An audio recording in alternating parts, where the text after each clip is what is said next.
Hi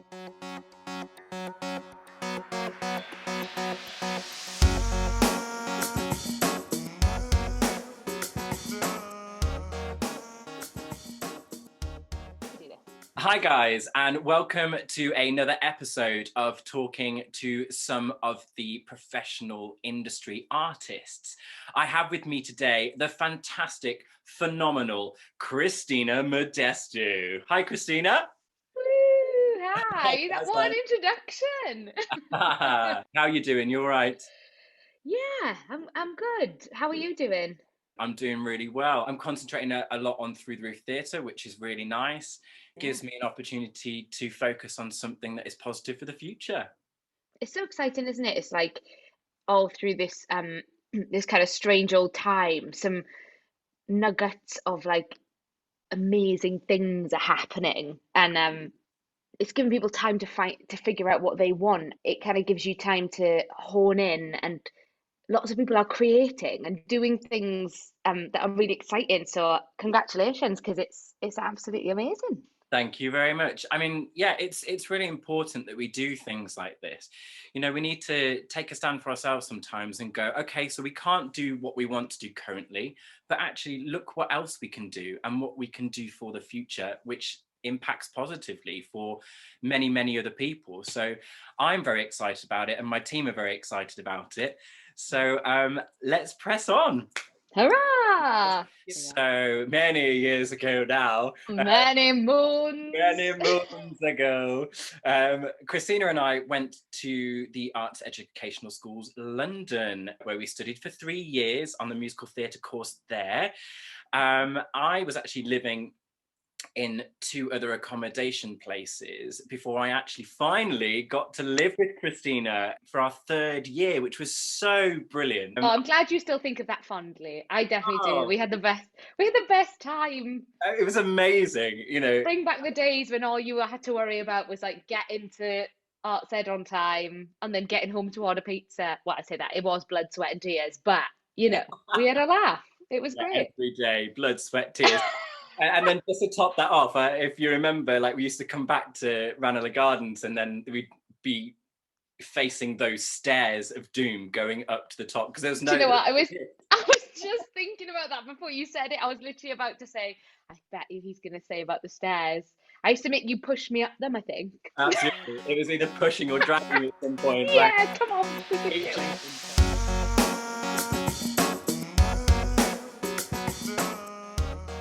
Christina, can you tell us a little bit about how this all started for you? So tell us where you're from and how you fell into becoming an actor and singer.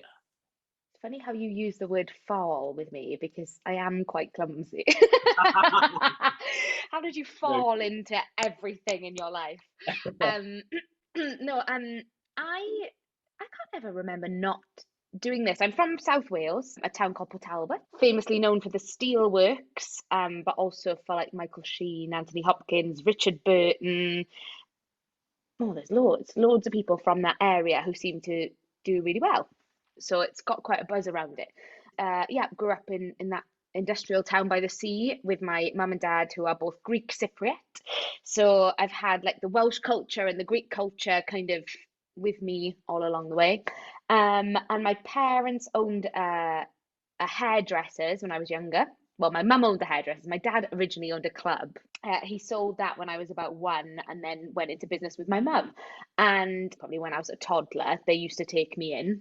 As I grew up, when I was out of school, I was always at the shop. It was that kind of retro 70s old women and blow dries kind of shop. Do you know what I mean? And it used to be such a hoot. The customers, I used to make them tell me stories. We used to sing songs. Like we used to do all these things together. And I think by the end they were like, please, can you just, we've come here for some peace from our grandkids. Can we not look after yours, please?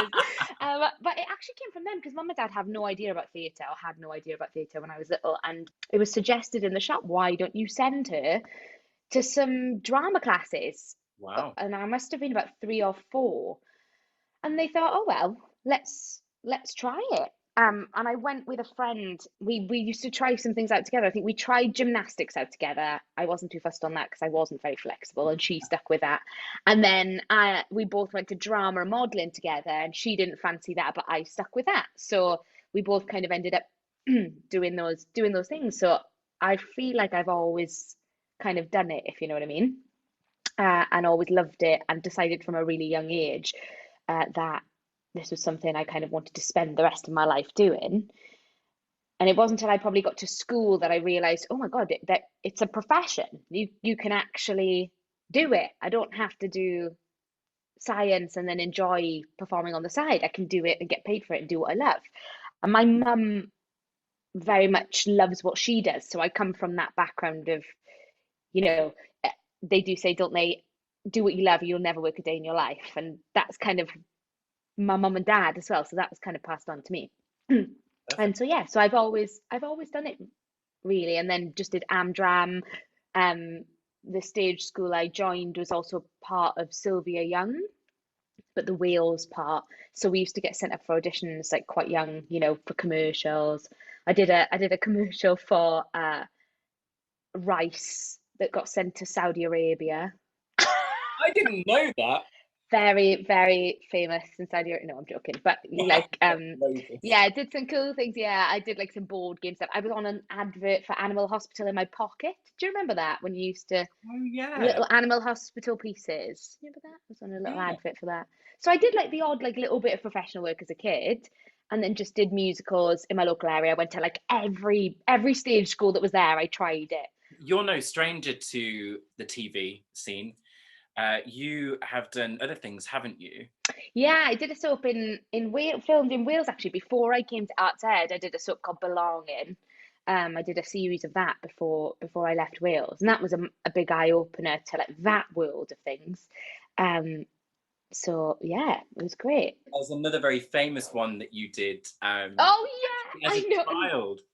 Could you Now tell I me know about what that one? you're What was it? insinuating. It's my claim to fame. Yes.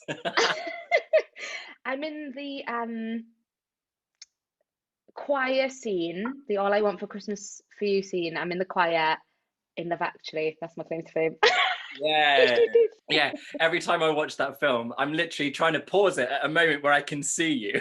You just Yeah, right. it's like the old like stringy fringe that were apparently in fashion when like the really thin fringes that girls used to have. Yeah, I say Them, bring I it think. Yeah, I say never. back. That's living proof that'll haunt me for the rest of my life.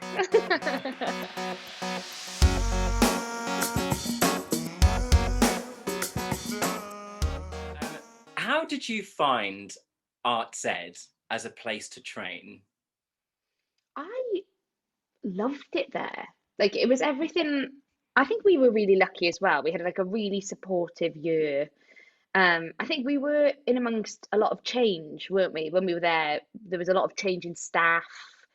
People kind of being let go, new people joining. So we were definitely, I think, in this transitional period. But I feel like our year kind of made the most of it. And I think what was really lovely was that even when people didn't necessarily see eye to eye, they were always really supportive when it came to the work. And I think we were really lucky as a year group in terms of that. In terms of the training, it was intense, and I think of those years very fondly. I knew before I went to Arts Ed that I really needed to catch up on my dance skills. So I'd only, obviously because of the Greek culture, I've always danced, I've always moved. It's just ingrained in me. But I'd never done the technical side of it. I'd never gone to a ballet class. I think I probably did like 3 ballet classes before I went to Arts Ed. Cut to like the first day of Arts Ed where our jazz/ballet teacher started shouting French words and everyone started moving around the room, and I was like, oh my God, like why am I don't know what this means. Like what is a pas de chat? What is, and everyone just started dancing around the room, and I was just sort of stood in the middle, just like really, it feels like a real film moment, like in West Side Story when they're like dum, bum, bum, bum, bum. Yeah. When they're like that, but it's just me in the middle going, what is going on? So I think this thing happens, doesn't it, when you go to drama school? at home you're a big fish in a small pond. Yeah. And then when you go to drama school, you realize you're a small fish and there's so much to learn and so much to do and so much growing. And not just about the industry and about your skill set, but also like it's your first time living away from home. It's your first time growing up and making your own decisions and going um and forming your personality, within the structure of school. And then obviously when you leave, you then go through that period of time after you graduate where you're like, okay, now there is no structure. So what is my life? And then you change again as a human being and you grow again in the way you want to without school. But I knew I really needed arts ed because I needed to get better at dancing. In order to have a career in the industry, I needed to improve on that. I remember being so excited to go, but I remember just bawling my eyes out after that first day and going, I don't know if I deserve to be here. I don't know if I'm good enough. I mean, luckily, I'm the sort of person that I kind of thrive off that. If I'm not good enough, I kind of thrive off trying to be better.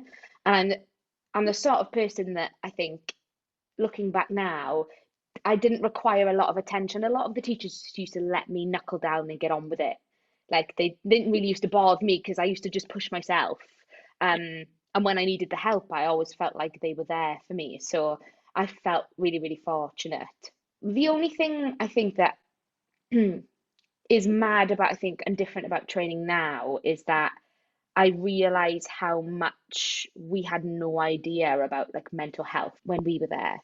And I think when you're a teacher, especially with people of that age, it's so easy to assume that they're adults, even, you're still kind of coming of age at that age. And it's, I think, really looking after people's mental health at that time is really important. And I don't think that was prevalent in society when we were there, if that makes sense. Yeah. So I'm not sure if that was supported as much as it is now. I think the only thing I found really, really hard sometimes was just, for me, being confronted about my weight. At the time, it didn't bother me. It used to just let it go over my head. But when I look back at pictures now, like I've always seen myself as a curvy person. I've never been skinny. I've never been, that's just who I am. It's how I'm built. Mm. But the amount of times I was sort of told, run upstairs, always do this. Like I always had to be losing weight. Like always, it was always like prevalent that I always had to be losing weight. And when I look at pictures of me at that time, I think I genuinely thought I was A, that I probably wasn't going to work if I was of a certain weight, and B, that I think I got a bit of body dysmorphia from it a little bit. And I'd Right. say that's the only thing really. And I think fitness is really important in our industry. We've got to be fit. It's like being an athlete, isn't it? Like I, people really yeah. people underestimate what we do. So I think that is to be encouraged. But if I could go back, that's the only thing I would change. Other than that, I don't think I would change anything else. Um, That's oh, and maybe not steaming for 45 minutes over a boiling hot pan the night before Jerry Springer the Opera because that oh, was a mistake. yeah, you really burnt your vocal folds, I didn't really burnt everything, yeah. That was fun singing I Just Want to Dance with a burnt vocal tract. you? I mean, you But still got through that song brilliantly. That is a heck of a song. I think you gotta check it out. Um, well, I'll trust you. Maybe your memory of it is a bit clearer than mine, but I mean, I was always in awe of you, really, because I think whatever you were put to, you rose the challenge and you aced it every time. Aw, Even when you're biased. You're a you were good struggling, friend. I might be biased, but I think I'll I take speak. it. I'll take it. I I'm gonna speak. put that in my reviews from now on. Yes, yeah, personal reviewer. Yeah, personal reviewer. Yeah, I mean, I would agree with that statement about drama schools generally, probably at that time, because when I look back, we really we were babies. You know, You how think old you're were we? grown up, We don't were you? You 18, think you're grown up, but 18 going on to by the time you finish, you're 21, and that's we learn a lot about ourselves in that period of time. yeah. But 3 years goes by very quickly. And Mm. now, as I look back at that time, I think, gosh, where did it go? You know, I Um, feel like we lived it though, didn't we? Like, we lived it and loved I it. feel like we really made the most of it. And I De- think that's it about drama school. I think you get out what you put in. People think that you go to drama school and then there's a click of a finger and then you leave suddenly being able to perform and suddenly you're a professional. But you do get back what you put in. It's like anything in life, isn't it? If Definitely. if you're not willing to learn, if you're not willing to soak things up, and it's about taking what's useful to you. What's useful to you might not be what's useful to the person sat next to you, and they have to cater for everyone. It's really hard when you're paying a lot of money to train as well. So it's having that intelligence to be able to go, oh, that note was actually for me, and that's really useful, and I'm going to put that in my toolkit. Yeah, I think that's right. Because every single student who goes into training is so different. Because if Mm, we were to probably compare ourselves, what you are probably stronger at, I'm stronger in a different medium, and actually you're right, you have to take all those different elements and go, right, that serves me, that serves me. yeah. So you do take out of it, what. Essentially, what you're doing is you're growing as a person, Mm, but what you're going to drama school to do is build as a product because we are our own products.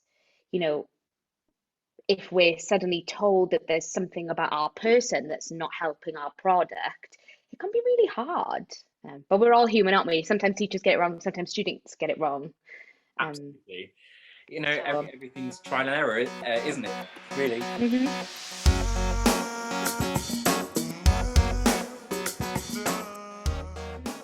Yeah. So let's have a little chat about one of the first big shows you went into, which really was massive, going from drama school straight into that awesome world of showbiz. And that was We Will Rock You.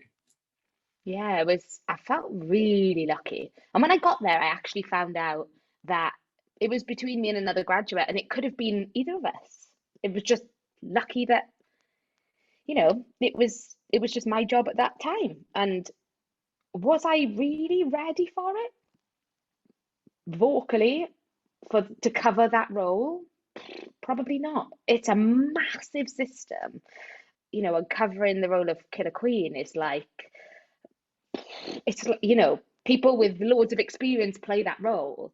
So I learned so much on that job. I always say it's like you don't learn to drive. Did your parents ever do that? You don't learn to drive until you drive. Just Yes. because you passed your test, Yeah. it doesn't mean you suddenly know how to drive. As soon as you're presented with different things on the road, then you learn how to drive. And it's exactly the same about graduating. When you leave, you're like, I'm ready. And then you get out there and you're like, whoa, this is hard. Like there's a lot to do, and we can't be objective sometimes. We trust other people with notes because we can't watch ourselves. So trying to negotiate that as well and be part of I mean, I had the best. I was so lucky again with that group of people, and I still just hold that job so dear to my heart. Like it was amazing. And that show became a big part of my life, not just the year and a bit that I was in it, but afterwards, because I went back and I dressed on it. After I finished, like literally the week I finished, on the next Monday, they were looking for someone to dress Killer Queen, and I was like, I'm over the show. I know I want to leave. I know I want to go out there and do different things. I need to earn some money. I love this building. I love this family. I know the costumes. I know the tracks. I'll do it. And I Perfect. did that on and off for like 3, 4 years, right up until it closed, actually. I was there. And so Oh, really? that building, like even now, like I still speak to like Steve at stage door, every now and again I'll pop in Very and say nice. hi. Yeah. So I mean, I haven't done for a while, but even that whole building just gave me the most amazing foundation, and I was really lucky that I because that's not always people's first experiences of the industry. So I was really lucky that I went into a really safe, nurturing environment. I mean, it's such a vast space, isn't it? I remember doing Oh, the audition for the ensemble track, and that was incredible. Just mm, auditioning on that stage and looking out into that auditorium, like it's so mind blowing. When you see how big it is, like it feels like an arena. It's just yeah. massive. And every night, I don't know, every night just that the opening of that show is like the music is just epic, and like it never ever, and the end, I mean, I did get whiplash at the end of that show. I think I still struggle with my neck now because it's like it's just constant whiplash. But the just the opening of it, and see no one but you every night, you just get to stand there and live that space. Well, And I it will never ever forget that message that I got from you, and it was basically to say, guys, I'm on as Killer Queen. And I remember looking to my mum and I was like, well, we've got to go. Like, we have to go. And we literally, there and then, we like, book a ticket on a train. And I think we literally walked into the theatre, you know, as the last people to be seated. And I think we were in that much of a rush. I'd said to my mum very quickly, I said, make sure you've turned your phone off. And, you know, she was like, oh, I've done it. You know, and then we sat down, show started. And then you'll never guess what. Partway through, in one of the quietest moments of the show, I was like, "Oh, mom!" Like, I was like, "No, it's us!" Like, no way. But you know, aside from that mishap, watching you on that stage, like, I, I think as we trained together, you feel very much like a family from that point. So, like, you've seen the I was journey, haven't so you? You've seen proud. the starting point to like the end result. You know, it was just like watching my sister and thinking, blimey, like, look at her go. And, you know, it was just incredible. I mean, you Yeah. have been so nervous. Well, that role, you see, once you're out there, it is so much fun. Like that bit where the table goes over the audience and you're just like, oh my God, like everything is like in my control and there's something really like amazing about it. But there's the start of it is you're in a tube for Killer Queen, and you don't get to decide. You know, before when you're in the wing and you're about to enter on the stage, you go, okay, I'm going, and you make that choice to go on stage and you're ready. With Killer Queen, it's not like that at all. So Right. you stand in a really tight tube and you're like ready to come up, but then it just all dependent on whoever operates the tube. So you hear the trap door go above your head, and then all of a sudden you're just there. Like, Wow. so you can prepare all you like, but there's no like active choice. You just have to have arrived. Um, Wow. you know, and it takes a hot second to like get used to that and go, right, okay, I'm here now. Yeah. Like, you know, and to have the confidence as well to just be like, I can do this. You have to just have found that in like one foul swoop. Mm. Um, so it was amazing. It was really amazing. Apparently, I think I'm still the youngest ever person to play her, and which is mad. And how So was it vocally for you? Did it sit in like a nice register in your voice, or did you find it quite challenging? it's Killer Queen is very shouty, but it also has low and it has high. So you've got Killer Queen walks slowly down the street like "Whoa," in your boots. You've got like that in your boots, Ah, but then you've also got like play the game, which is like "Ah," like it's all like really high and big yeah, and yeah. shouty, and so I'd imagine if you were playing that role 8 times a week, that takes a lot of you know maintenance and sacrifice, but because you can just rock it out. It's just yeah, it's so fun. I still get like butterflies. Like I can't believe it. Like it happened. It feels like so long ago now. It's like a distant dream.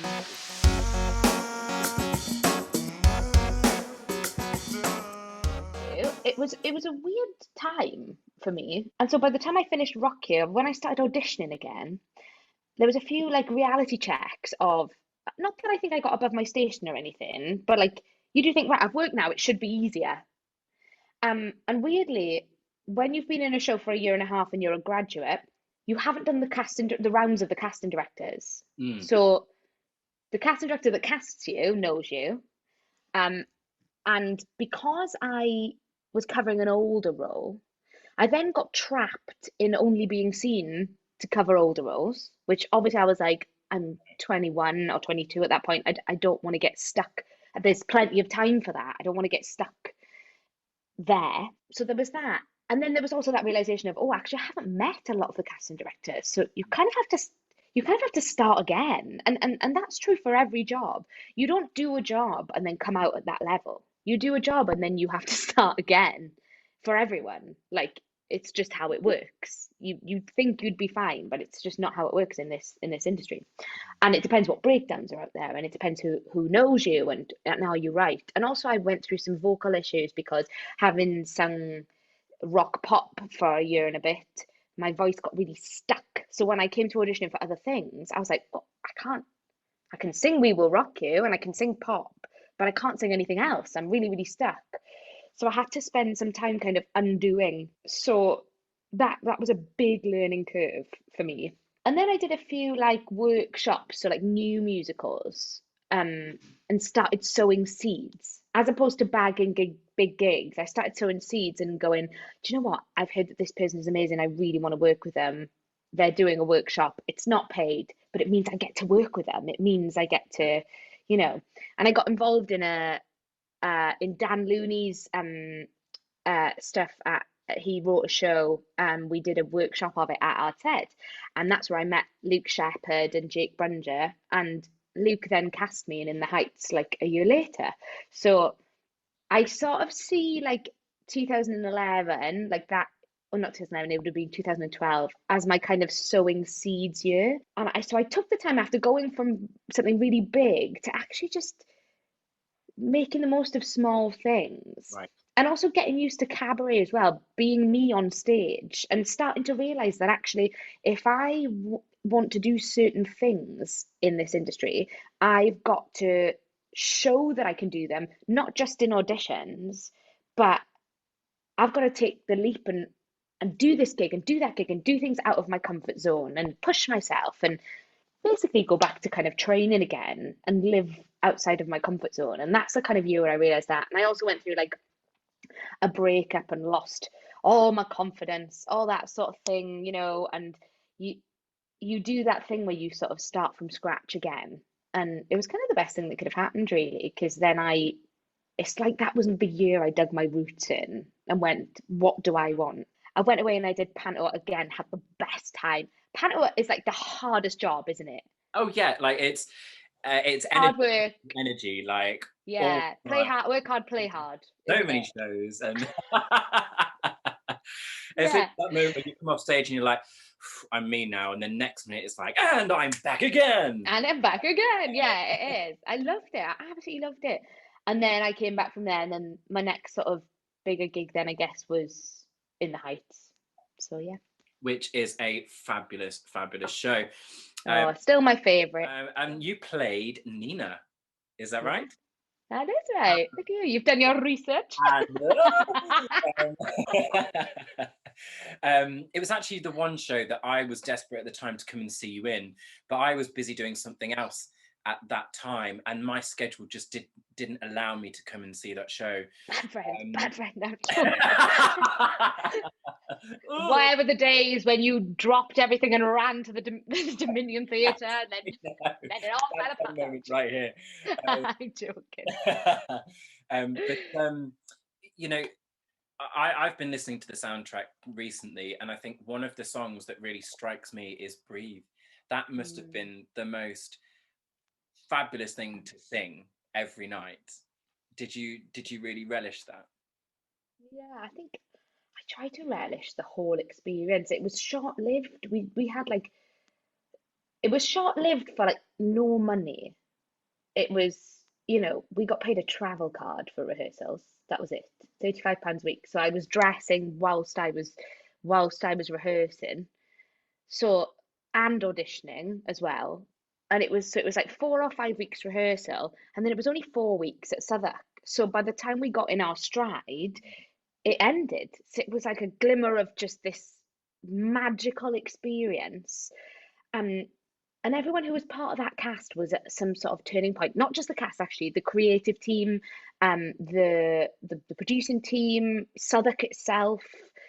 Everyone on that show, backstage, stage managers, DSMs, ASM, all that thing, every single person was at this point in their career whether it was early or late on, where they wanted something more. They wanted, and because there was no money in it, everyone was there for the love of the show. And so it was a joy to rehearse and to pick apart and to create, because everyone just loved it. Like, and so by the time we got to our producers run, we loved it so much. It was almost like we don't want to share it because we didn't even know if it was any good or not, because it was just so special to us all. And it wasn't until we showed people and then we saw them getting emotional and we saw everyone kind of connecting to it that we went, oh God, I think we've actually got something really special here. Like, I think we've, and then Southwark, the audience are on your lap, like they're right there. Yeah. And it feels like they allowed, they kind of, they were in our world. So when I was singing Breathe, there were people like right there with me, and it really felt like with, not um not watching. Do you know what I mean? It Yeah. was like a real, Yeah. we did a lot of work on negotiating the space and how do we make the audience, how do we let the audience in on these conversations, because ultimately you're always going to have your back to someone.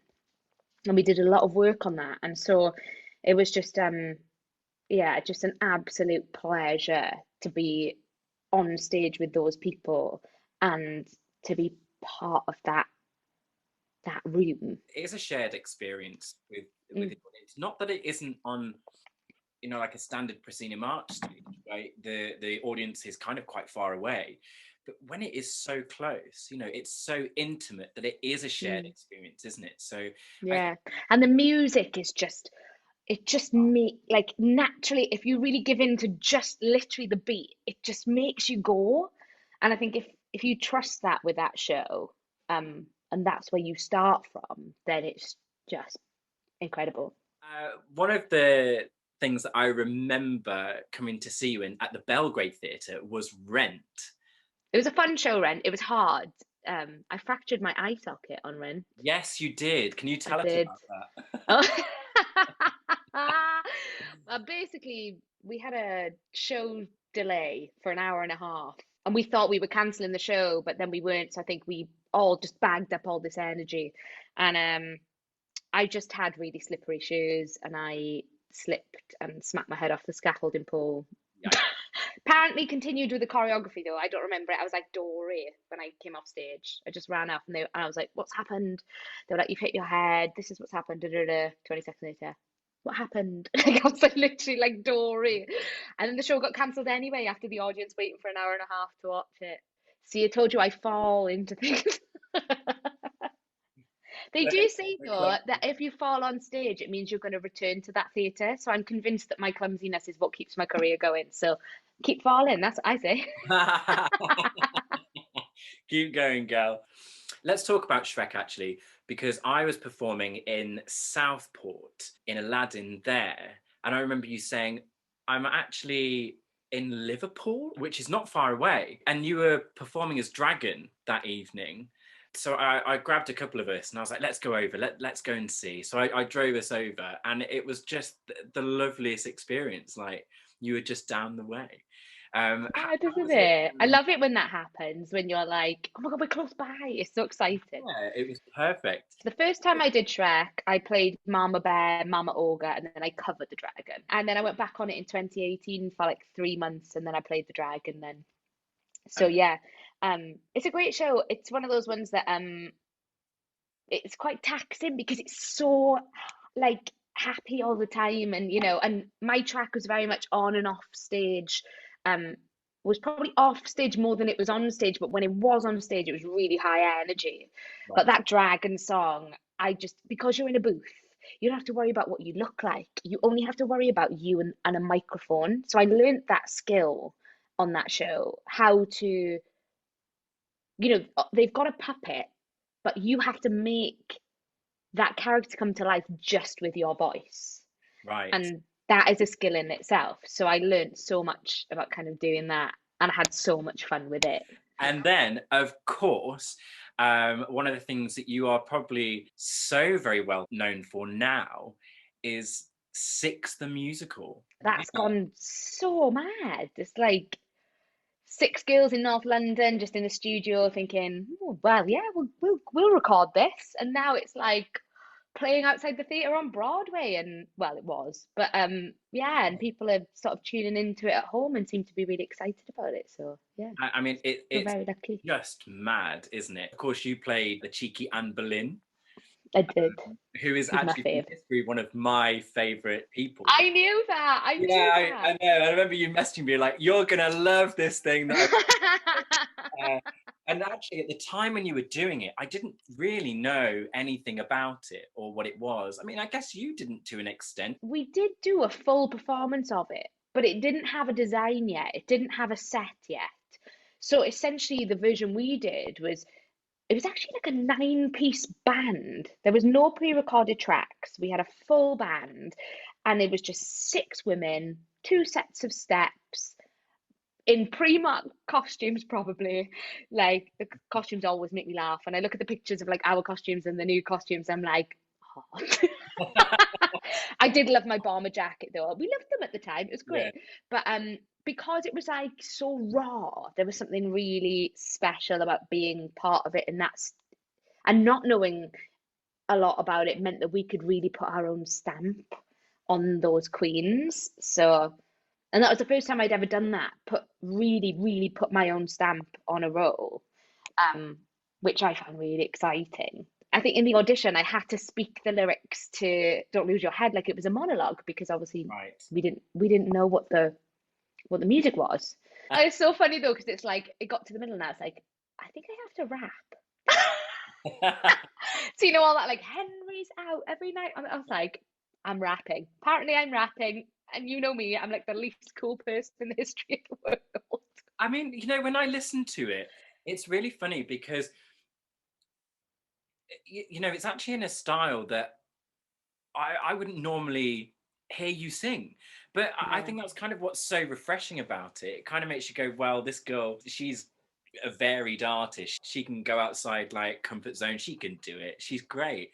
Well, I Um, think like that's our job, isn't it? Like it's boring to be cast in the same roles all the time. That's not what we do. It's not what I'm interested in. I like playing different things and mm, giving something a go. And when people say to me, I didn't know it was you at first, I take that like as a massive compliment because you're there to serve the story, not to serve yourself as an artist. yeah. We had discussions sometimes in rehearsals where um perhaps someone would say, well, do you want to sing a high note there, or should we put in a high note? And I was like, it doesn't need it.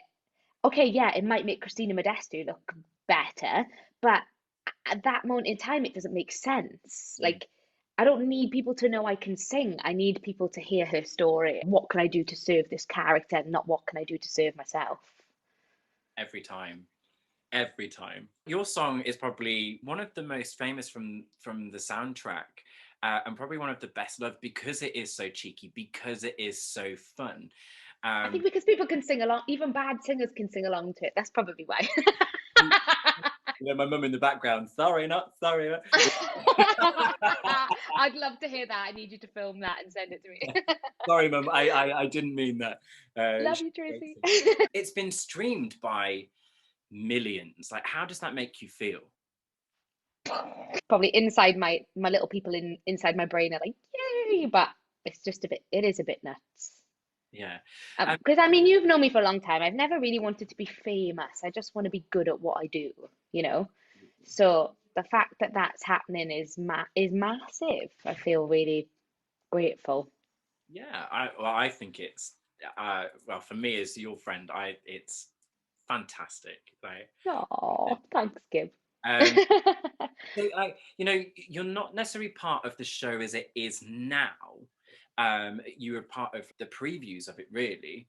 Do you think you would like to do the show as it is now, or have you kind of had your fill of it? I don't really go back to things. I mean, Shrek, I only went back to because it was exceptional circumstances.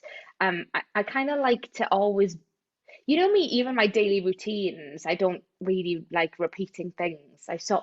I'm very spontaneous as a person, and I think I'm like that with my work. Sometimes I do a job and I just want to leave it there. Like that's enough for me. I think if we were to do maybe like a reunion cast recording cast version of it, studio cast recording, I think I would love to do that.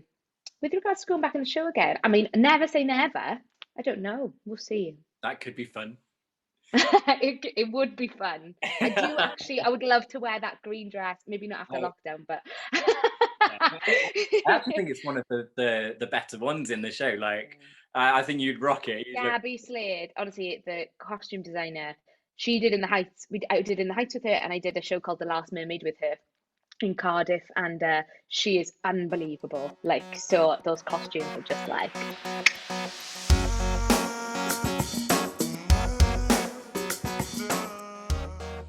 Christina, can you tell me how lockdown has been for you? I mean, because it's been a very long time for people within the arts industry. What's been your experience of lockdown? I certainly think it's had its ups and downs. But for me, I'm the type of person that I'll always find a way of keeping going. I'll always find something to do. There is always something to do, I think, if you look for it and if you're brave enough to sort of jump off the ledge and give your ideas a go. I'd come up with this idea that a few years before we kind of went into lockdown, and it seemed like the right time to launch it. I started a sort of support system, mentor kind of business for the people within our industry called the Agony Actor.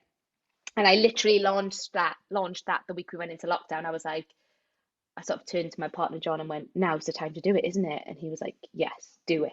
I've watched that grow and flourish, and just it's been amazing. I do one-to-ones, we offer like accessible workshops, and it's created a little network, a community where people can talk and discuss and educate and growing confidence. And yeah, so I've put a lot of my energy into that. I've also been teaching West End workshops, and what else have I been doing? Oh yes, well, we did a lot of cooking, we did a lot of things at home that we wouldn't normally get to do. And then I got a phone call in the summer to say, do you want to put on a cabaret? I think we could maybe do one, or a concert. I can't even believe it happened now. We put on a night of the musicals. We had like 2 shows booked in Huddersfield, and then we had some discussions with Southwark Playhouse, and we ended up doing 4 shows at Southwark Playhouse, where I managed to get 4 guests, 4 named guests, which means that we gave them work, and 12 unknown guests up in Huddersfield and in Southwark Playhouse, perhaps graduates or people who just haven't quite got their foot on the ladder yet with getting something on their CV. We managed to give them work as well. So I'm really, really proud of that. And literally, we went back into a lockdown the day after our last show.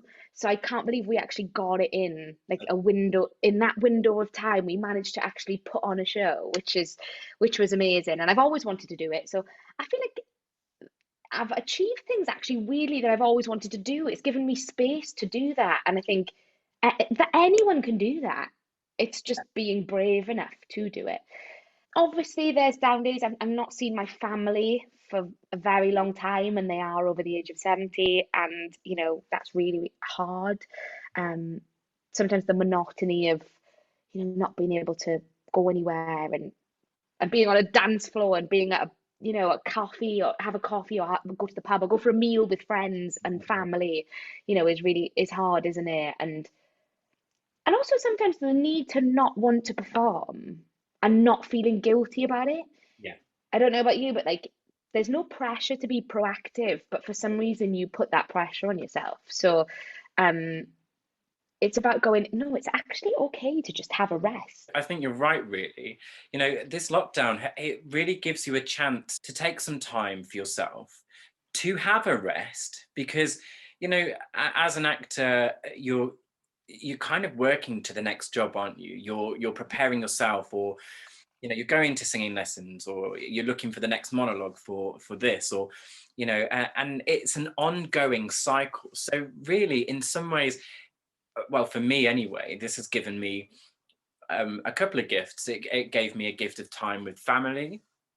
I was actually looking after my grandmother who needed some extra assistance over that time. So that was a gift of time for me that, I otherwise wouldn't I would never have had that.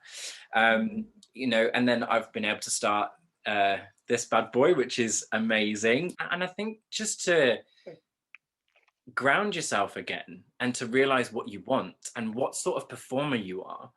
Because I think sometimes, you can get very much wrapped up in that, this is what I need to be. But actually, it takes time. You take time just to go, no, this is what I want, and this is what I Yeah. can do.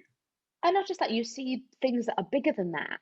Like, I think this stop in time has made us realize all the problems in society that we really need addressing as well, and hopefully, I hope once we're all out of this that people are kinder and people have learned something from this time, even just how to behave on a day-to-day basis and how to treat people. And, you know, it's it's been eye-opening in so many ways and quite exposing in so many ways.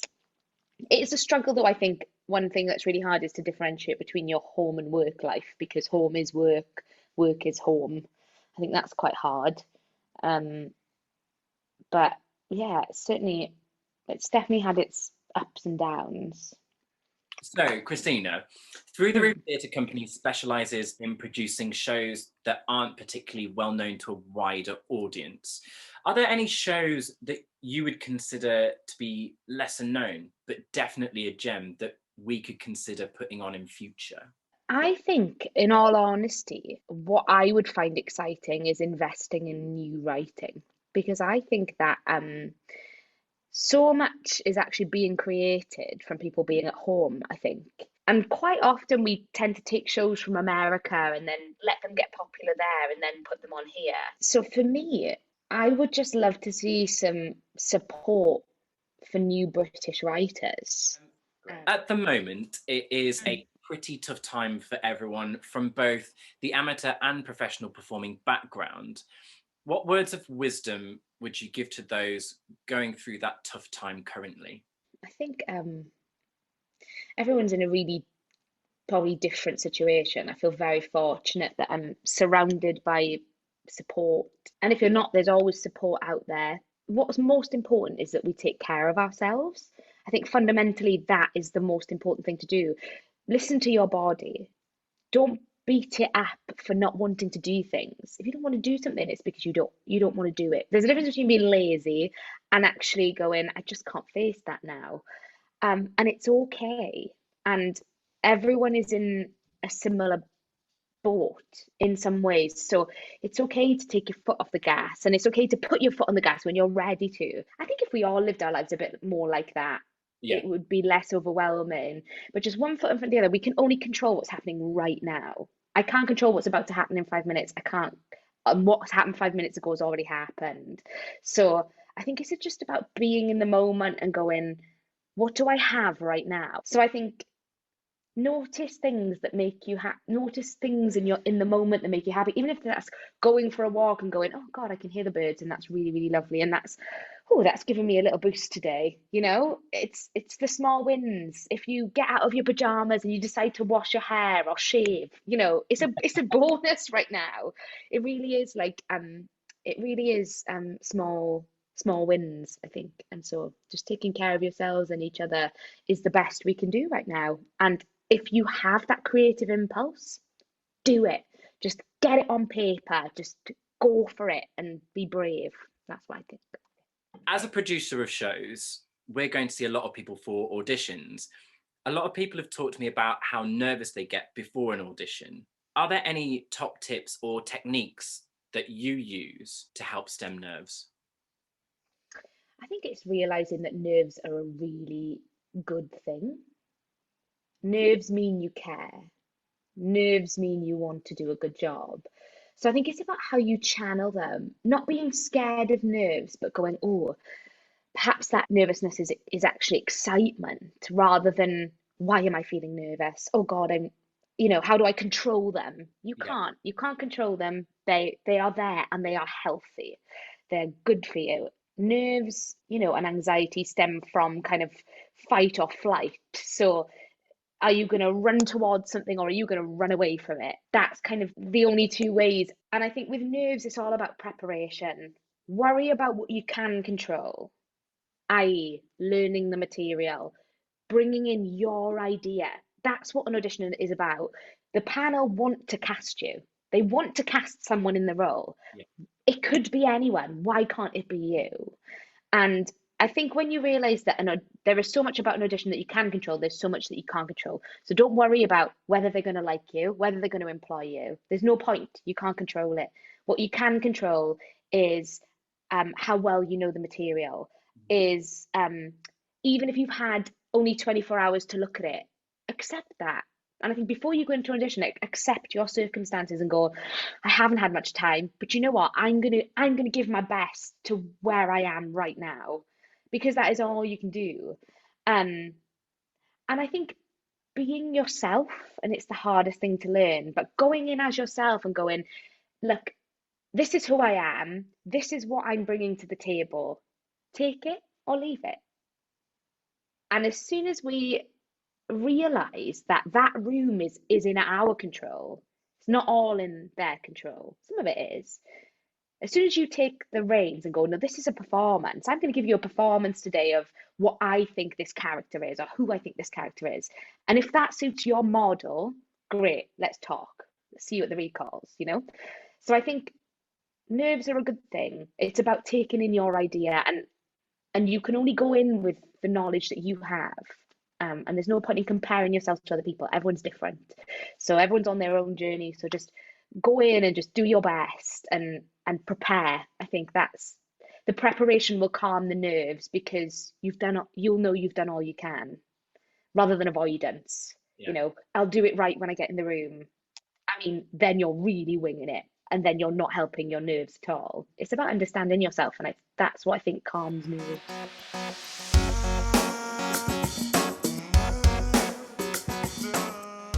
Cool. Okay, Christina, so I have got some questions from some of our fans, if you Ooh, wouldn't mind answering them. yeah, go on. Hi Christina, I've worked with Aaron a few times and I know he likes a good night out. Have you got any embarrassing stories about Aaron that you can share with us?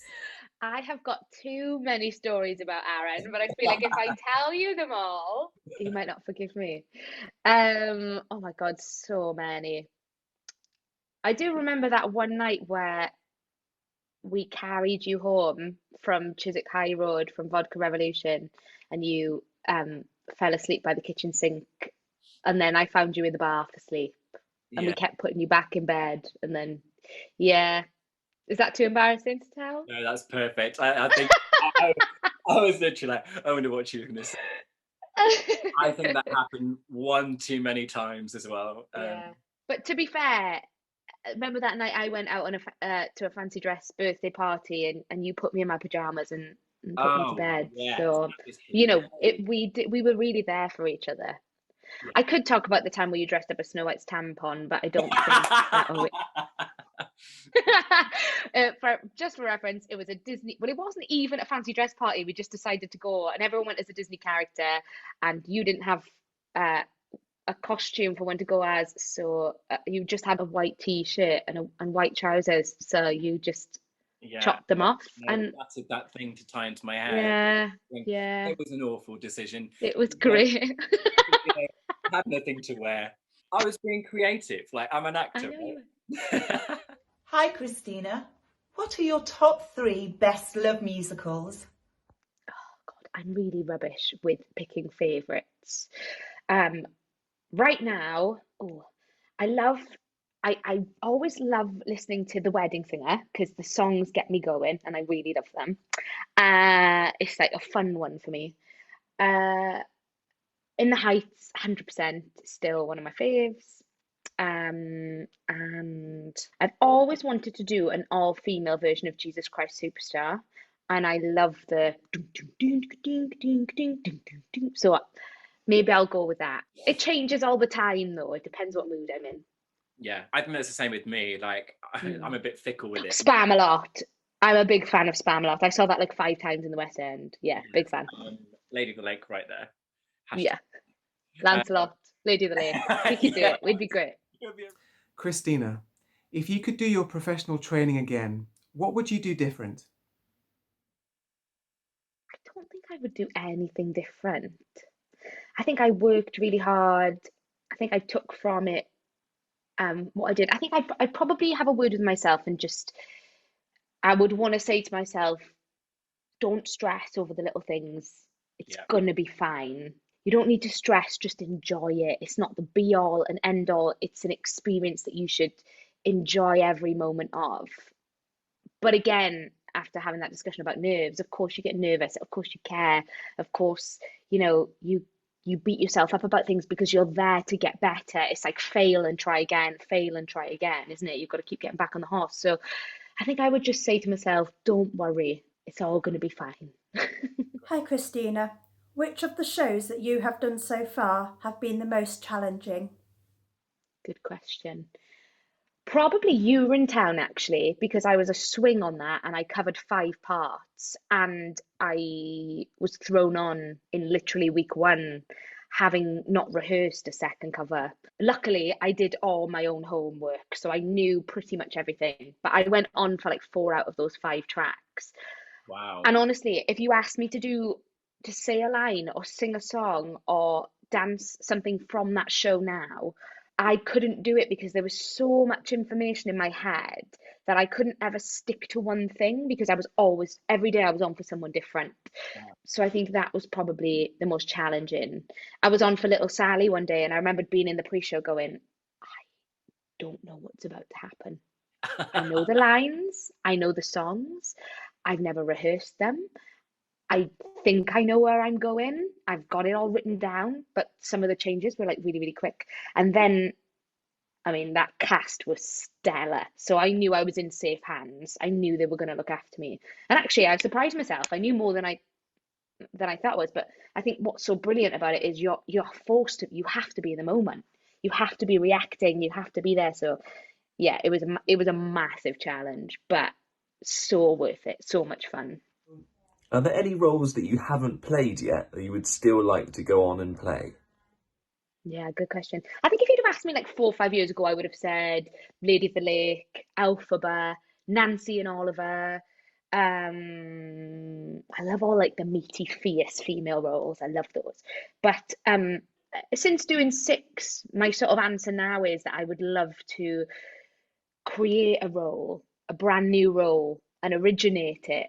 So that means I don't really know what that is yet, but hopefully at some point it'll be something quite cool. How exciting. Great.